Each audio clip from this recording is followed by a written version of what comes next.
नमस्ते है सबैजनालाई। आज म आएको थिएँ तपाईको काजलडोबा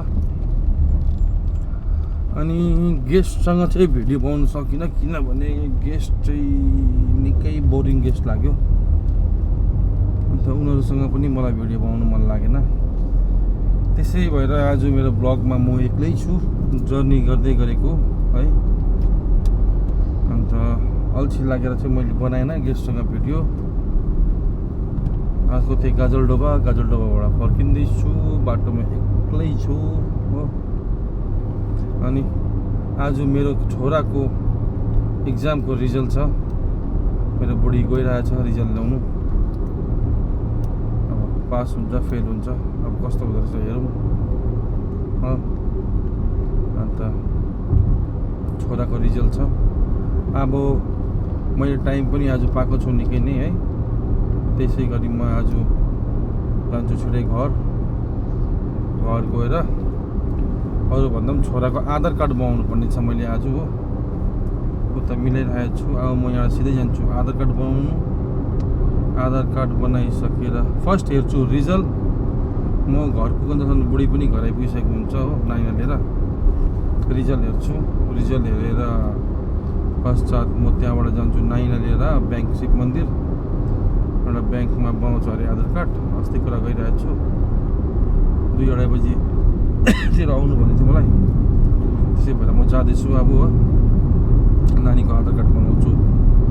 त्यसपछि आज अलिकति नानीसँग खेलौँ, घरमा टाइम बिताउँ, खेलौँ। किनभने मैले पनि टाइम पाएँ आज टाढो कहीँ पाइनँ। आज गाजलडोबा पाएँ, ड्रप गरेँ। तर अल्छी लाग्दो टुरिस्ट थियो, मजा आएन टुरिस्टसँग, एकदमै अल्छी लाग्दो। जो 45 मिनटको बाटो हो हाम्रो सिलगढीबाट गाजलडोबा होइन। तर अब अल्छी लाग्दो गेस्ट अल्छी लाग्दो थियो। त्यही भएर गेस्टसँग भिडियो मैले नबनाएको आज।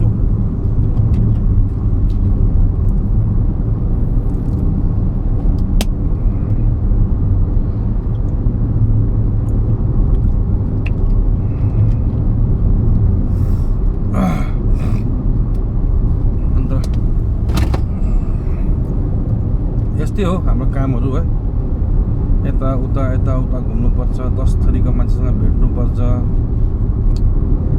बिहान निन्द्राबाट उठेर स्ट्यान्ड जानु पर्यो। झगडा हुन्छ कि भन्ने हुन्छ, झगडा भइ पनि हाल्छ। यो ड्राइभिङ लाइनै त्यस्तो हो। अन्त अब यो गाडी कुदाएको हेरिहाल्नु है। यिनीहरूलाई के हतार बाटो पाउनुको बाद हतार गरेर कुदाउँछ यिनीहरूले। अन्त ड्राइभिङ लाइनै त्यस्तो हो। कोही पनि ड्राइभिङ लाइनमा चाहिँ नआउनु होला, यो चाहिँ लास्ट अप्सन हो। अब अरू काम जानेन, त्यही भएर ड्राइभिङ लाइनमा आयो हो। लाइन एकदमै राम्रो होइन, किनभने झगडाहरू निकै गर्नुपर्छ हो। झगडा गर्दै हिँड्नुपर्छ। अन्त त्यही भएर भन्छु म ड्राइभिङ लाइनमा चाहिँ नआउनुहोस् कोही पनि।